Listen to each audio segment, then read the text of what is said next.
வணக்கம் மக்களே. இந்த வீடியோல இந்த வாரத்தோடைய கேப்டன் தீபக் அவர் இறங்கினோடனே பாத்தீங்கன்னா அதிரடியா ஒரு சில விஷயங்கள் வந்து பண்ணிருக்காரு. எல்லாருமே வந்து பாத்தீங்கன்னா கேம் வந்து அண்டர்ஸ்டாண்ட் பண்ணிக்கிறது கொஞ்சம் நாளாகும்னு யோசிச்சுட்டு இருக்கிற டைமிங்ல தீபக் வந்து பாத்தீங்கன்னா கேம் வந்து புடிச்சிட்டாரு அப்படின்னே சொல்லலாம். இண்டிவிஜுவல் கேம் வந்து புடிச்சிட்டாரு அப்படின்னே சொல்லலாம்.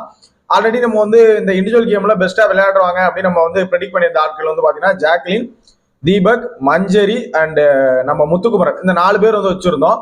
சோ இந்த 4 பேர்ல இப்ப தீபக் வந்து பக்கா கிளவரா இருக்காரு அப்படின்னு நமக்கு வந்து புரிஞ்சு போச்சு இன்னைக்கு நடந்த விஷயத்துல. சோ என்ன நடந்திருக்கு, என்ன பண்ணிருக்காரு அப்படின்னு தெளிவா அந்த வீடியோல பார்க்கலாம். சோ அதுக்கு முன்னாடி நீங்க நம்ம சேனல் புதுசா பாக்குறீங்கன்னா இந்த மாதிரி லைவ் அப்டேட்ஸ் அண்ட் எக்ஸ்க்ளூசிவ் அப்டேட்டுக்கு நம்ம சேனல் மறக்காம சப்ஸ்கிரைப் பண்ணி வச்சுக்கோங்க. கூட இந்த வீடியோக்கு ஒரு லைக் கொடுத்தீங்க அப்படின்னா எனக்கு ஒரு பெரிய மோட்டிவேஷனா இருக்கும். மறக்காம ஒரு லைக் கொடுத்து நமக்கு வந்து சப்போர்ட் பண்ணுங்க. வீடியோ பார்த்துட்டு உங்களோட ஒப்பீனியன் என்னங்கிறத மறக்காம கமெண்ட் விட்டுருங்க. சரிங்களா? சோ வீடியோக்கு லைக் பண்ணுங்க நம்புறேன். சோ முதல்ல வந்து பாத்தீங்கன்னா அந்த தீபக் வந்து பாத்தீங்கன்னா கேப்டன் ஆயிட்டாரு. காலையில வெளியே உட்கார்ந்து இருக்கும் போது என்னென்ன ரூல்ஸ், என்னென்ன ஆக போகுது, எப்படி பண்ண போறாங்கிற ஒரு திங்கிங்ல தான் இருந்துட்டு இருக்காரு. அவர் அந்த திங்கிங்ல மட்டும்தான் இருக்காரு.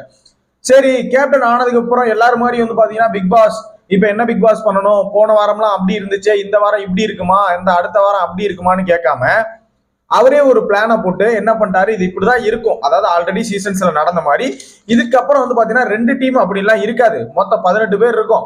18 பேரை 3-18ங்கிற கணக்குல பிரிச்சுருவோம்.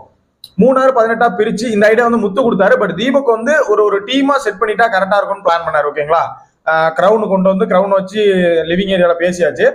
சோ நம்ம தீபக் வந்து சொல்றாரு, இந்த மாதிரி நான் வந்து டீம் பிரிக்கிறேன். பட் பிக் பாஸ் என்ன சொல்றாரோ அதை நான் வந்து அதுக்கப்புறம் நம்ம பண்ணிக்கலாம். இப்போதைக்கு நான் ஒரு பிளான் சொல்றேன்னு சொல்லி விசல்வாசிக்கு பேர் வச்சிடலாம். இதை கிளீன் பண்ணணும், இதுக்கு ஆள் போட போறேன் அப்படிங்கிறது மட்டும் தான் சொல்லியிருக்காரு.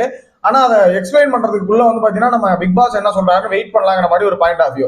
பட் இந்த அளவுக்கு யோசிச்சதே பெரிய விஷயம் நான் நினைக்கிறேன். வேற யாருன்னா என்ன பண்றது பிக் பாஸ், ஏதோ ரூல்ஸ் புக் வருமா பிக் பாஸ் அப்படிலாம் கேட்டிருப்பாங்க. பட் இவர் இந்த விஷயம் பண்ணது பெரிய விஷயம். ஸோ இதுல இருந்தே இவரோட இண்டிவிஜுவல் கேம் வந்து தெரியுது. ஸோ ஆட்கள் எந்த மாதிரி நியமனம் பண்ணியிருக்காரு அப்படிங்கிறத நான் வந்து இப்ப சொல்ல போறேன். ஸோ 3-6 அதாவது 18 ஆல்ரெடி சொல்லியிருந்தல. இந்த ஐடியா வந்து முத்துக்குமரன் கொடுத்தாரு. ஆனா அந்த மாதிரி 6 பேர் இருக்கோம்னா, இந்த நம்ம ஊர்ல மூட்டை கணக்கு சொல்லுவோம்ல, அந்த மாதிரி அழகா சொன்னாப்ல. 6 பேர் மொத்தம் 18 பேர் இருக்கோம்னா, இதுக்கு 3 பேர், இதுக்கு 3 பேர், வீட்டே 6 பிரிக்கலாம்.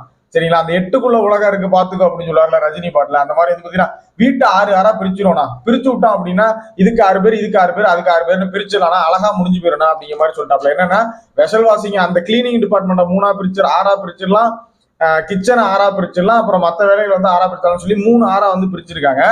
சோ இதுல வந்து பாத்தீங்கன்னா இதை எப்படி பிரிச்சிருக்காங்க அப்படின்னா வெசல் வாஷிங், அதாவது வெசல் வாஷிங்க்கு ஒரு 6 பேர். சரிங்களா? வெசல் வாஷிங் 6 பேர் வந்து பாத்தீங்கன்னா பரிசுத்த அப்பாவிகள் டீம். இதுலதான் அவங்க கிரியேட்டிவிட்டி வேலை செய்யுதுன்னு நினைக்கிறேன். பேர் வச்சிருக்காங்க பாருங்க, பரிசுத்த அப்பாவிகள் டீம்னு சொல்லிட்டு வெசல் வாஷிங்க்கு வந்து ஒரு 6 பேர் வச்சிருக்காங்க. விஜய் விஷால், சிவா, ஆனந்தி, மஞ்சரி, ராணவ், சாச்சனா இந்த 6 பேர் வந்து பாத்தீங்கன்னா வெசல் வாஷிங் டீம்ல இருக்காங்க. அடுத்தது வந்து பாத்தீங்கன்னா குக்கிங் டீம்ல வந்து ஒரு 2 பேர், அதாவது குக்கிங் டீம், ஸ்டோர் இன்சார்ஜ், இது எல்லாம் சேர்த்து வந்து பாத்தீங்கன்னா கிச்சன் இன்சார்ஜ் கேட்டகரியில வந்துருது. ஸ்டோர் இன்சார்ஜ், குக்கிங் அது எல்லாமே வந்து பாத்தீங்கன்னா இந்த கேட்டகரியில வந்துருது. கிச்சன்ல இருந்து அதுல இருந்து, ஏன்னா சமைக்கிற வேலை பெருசா அந்த பக்கத்துல இருக்க போறாங்க. சோ அதுல எடுத்துக்கலாம்னு சொல்லிட்டு கிச்சன் டீம்ல வந்து பாத்தீங்கன்னா ஜாக்லின், தர்சிகா, சௌந்தர்யா, அருண், சத்யா, ரஞ்சித் இந்த 6 பேர், 3 பெண்கள் 3 ஆண்களை வந்து பாத்தீங்கன்னா போட்டிருக்காங்க. சோ இந்த மாதிரி டீம் போட்டிருக்காங்க. ஹவுஸ் கிளீனிங்ல வந்து இதுல இல்லாத ஆட்கள் நினைக்கிறேன், முத்துக்குமரன் அந்த மாதிரி ஆட்கள் வந்து போட்டிருக்காங்க. இதுல இல்லாத ஆட்கள் முத்துக்குமரன், விஜய் விஷால் இந்த மாதிரி ஆட்கள் போட்டிருப்பாங்க. விஜய் விஷால் வந்து வெஷல்ல இருக்காரு. இதுல இல்லாத ஒரு 6 பேர் வந்து பாத்தீங்கன்னா ஹவுஸ் கிளீனிங்ல போட்டிருக்காங்க. சரியா? சோ இப்ப என்ன அப்படின்னா மிச்சம் இருக்கிறது தீபக் இருக்காரு. இந்த 6 பேர்ல வந்து மிச்சம் ஒருத்தர் வந்து தீபக் இருக்காரு. அவரு ஏதாவது ஒண்ணு உள்ள வரேன்னு சொல்றாரு.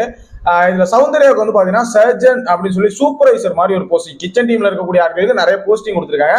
ஏன்னா அவங்க 2 பேர் தான் சமைக்க போறாங்க, மற்ற ஆட்கள் ஃப்ரீயா தான் இருக்க போறாங்கன்னு சொல்லிட்டு ஸ்டோர் இன்சார்ஜா வந்து பாத்தீங்கன்னா அருணை போட்டிருக்காரு. கிச்சன் டீம்ல இருந்து எடுத்து அருண், அதாவது 6 பேர்ல 2 வேலை, 2 பேர் ஒரு வேலைக்கு, காலை சாப்பாடு 2 பேர், மதிய சாப்பாடு 2 பேர், நைட்டு சாப்பாடு 2 பேருங்கிற மாதிரி அந்த பேர் 6 பேருக்குள்ள சஃபல் பண்ணிக்கும் போது மித்த 2 பேர் ஃப்ரீயா, 4 பேர் ஃப்ரீயா தானே இருப்பாங்க. இப்ப காலைல 2 பேர் சமைக்கும். சோ அந்த 4 பேர் வந்து பாத்தீங்கன்னா ஒருத்தருக்கு வந்து கிச்சனும் ஒருத்தருக்கு வந்து ஸ்டோரு இதெல்லாம் கொடுத்துட்டாங்க. ஸோ அருண்குமாருக்கு ஒரு நல்ல போஸ்டிங் கொடுத்துருக்காங்க, அந்த கிச்சன் இன்சார்ஜ் அப்படிங்கிற போஸ்டிங்.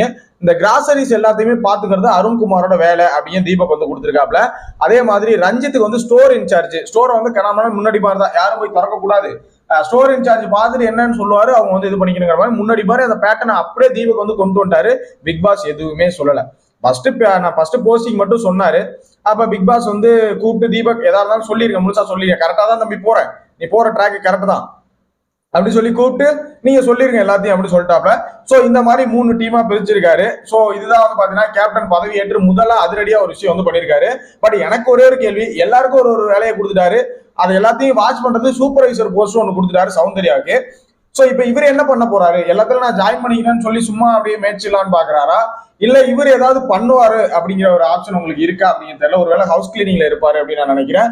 சோ என்ன நடக்குது அடுத்து என்ன வருது அப்படிங்கிற நான் வந்து அப்டேட்ல போறேன். சோ இந்த வீடியோ பத்தின தீபக்கோட இந்த முடிவை பத்தின இதுக்கப்புறம் இண்டிவிஜுவல் கேம் எப்படி இருக்க போகுது அப்படிங்கிற உங்களோட ஒப்பீனியன் என்ன அப்படிங்கிறத மறக்காம கமெண்ட்ல போடுவேன். நெக்ஸ்ட் வீடியோ பண்றேன். தேங்க்ஸ் ஃபார் வாட்சிங். பாய்.